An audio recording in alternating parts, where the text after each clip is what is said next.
Hey y'all, this is a redo of an old video I did, and it was made when I was just way less experienced in the hobby, and I just thought it was time for a redo, especially now saying that I actually have one of these helmets again. Thought it'd be a good idea to give it a go, and the question of this video is, can you use one of these cheap $60 to $90 Finnish post-war helmets for World War II reenacting? Yes, with work. Key phrase, with work. Now, let's say you buy one of these helmets and you decide to show up to a reenactment with the helmet in its current state. I think a large number of the people you'd be reenacting with would just tell you to leave it in your car. Just leave it in your car. No. So, what will you have to do to make this look like an original helmet? Well, five things. One, remove all the paint and the liner and just this whole configuration. Make sure it goes down to bare bones, bare steel. Two, Bondo the weird holes that have been drilled into this helmet on both sides, because original helmets don't have those weird holes. I don't even remember why they're there. I think they were there because of a different liner configuration, but someone please tell me in the comments. Three, prime and use proper spray paint on this helmet, and using aluminum oxide or whatever else you want to use for texture. Do that to the helmet as well. In between spritzes. There's whole tutorials on how to paint helmets and restore helmets online, but this is just a general, can you use this helmet for this particular hobby?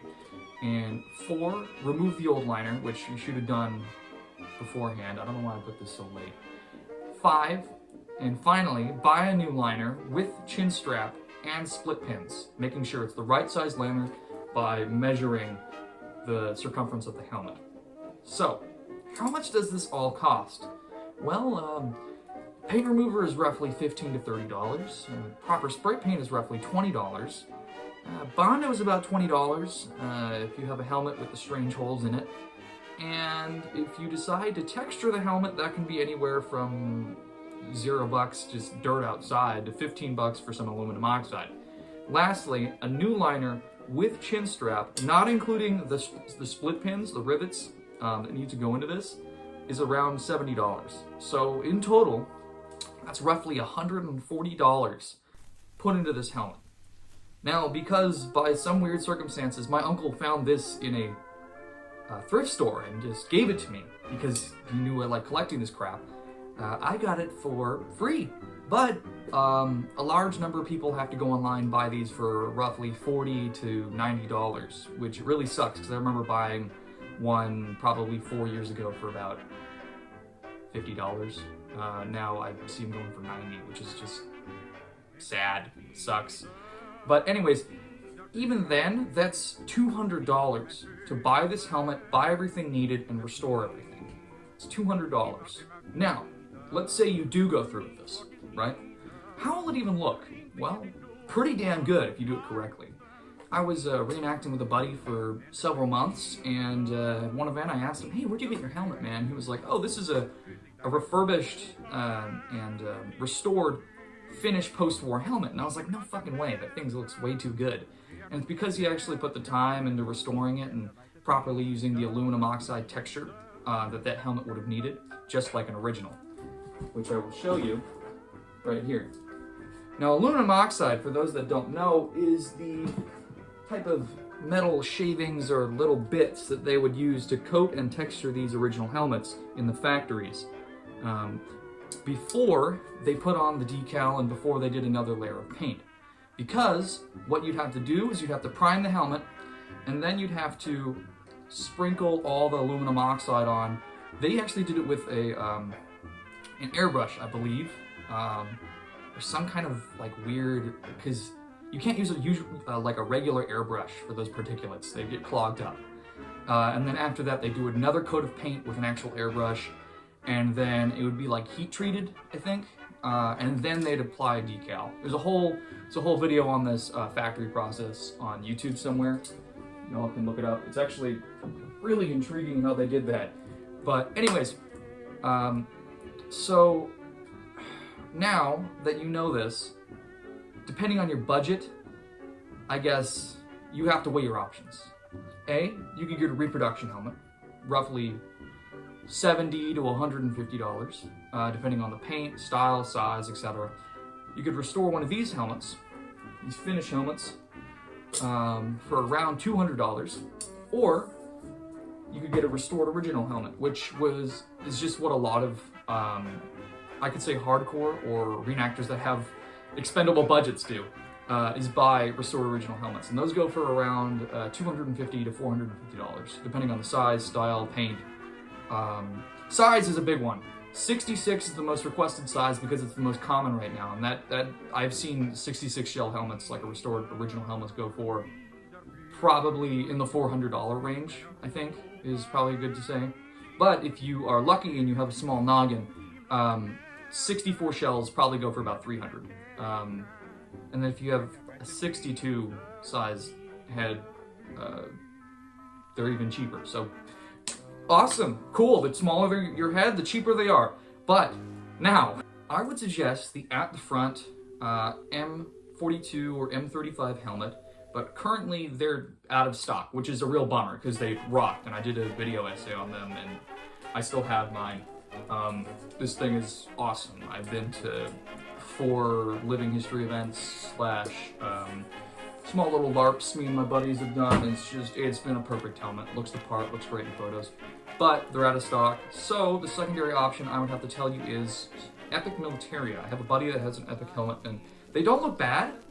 I believe, I could be really wrong on this is just my memory. I think they only come in 68 shells or 60 centimeter liners, which kind of sucks. You gotta have a big noggin for those, unless they have the size options. I don't remember if they do or not.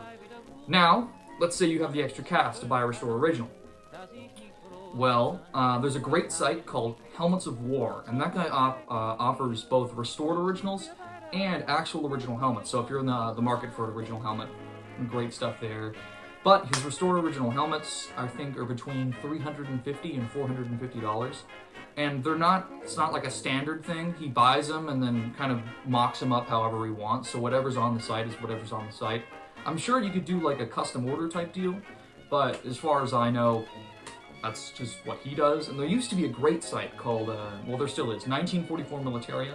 They used to sell a crap ton of restored original helmets, but the people that made them, their paint, can no longer make the paint anymore, so they can't get paint for their fucking restored helmets. So they can't restore helmets anymore. And the last spray rattle can of paint on their helmet, on their store, is of Luftschutz Blue. So if you're that guy that needs a spray can of Luftschutz Blue for his Luftschutz helmet that you want to restore, go do that, I guess. But anyways, alright. Now let's take some time and compare a Finnish M40 to an original M40, which both I have just shown, but just now let's do it in greater detail. Okay, there's a couple things you can notice immediately. One, the vent hole on the Finnish M40 is slightly larger. Not a big deal, but it's definitely somewhat noticeable if you got a keen eye. And next, the quality of the steel on some of these Finnish helmets is a little bit worse than originals from what I can see. This thing is 80 years old. Definitely in some great condition, but not really any dents per se. You can see dimples and dents and scratches and nicks all over this thing. It being only about 60, 70 years old. Now, and lastly, most obviously, the chin strap and liner configuration on this Finnish helmet is way different than that on an original. The chin strap is connected and you can't take it off the liner on this Finnish helmet. Comparing it to an original, you can, well, there's not much chin strap to report there, but you can definitely see the bails where you could have taken it off. And lastly, of course, well, another thing, this is the last one, paint. Paint and rivets. You can definitely see this has got some kind of like split pin washer thing going on. This does not have that washer, this is just the split pin. Same color as the rest of the helmet. this does not have the same color as the rest of the helmet. Now, for these reasons alone, I think you just simply could not justify this helmet be used for reenacting in its current state. Now, to conclude this video, I think it should just be stated that there are actually 3 different types of these Finnish helmets from what I've seen. There's the first type that I have, which is a post-war made on the same machines, the same factories, with new liners and everything like that, shipped immediately to Finland.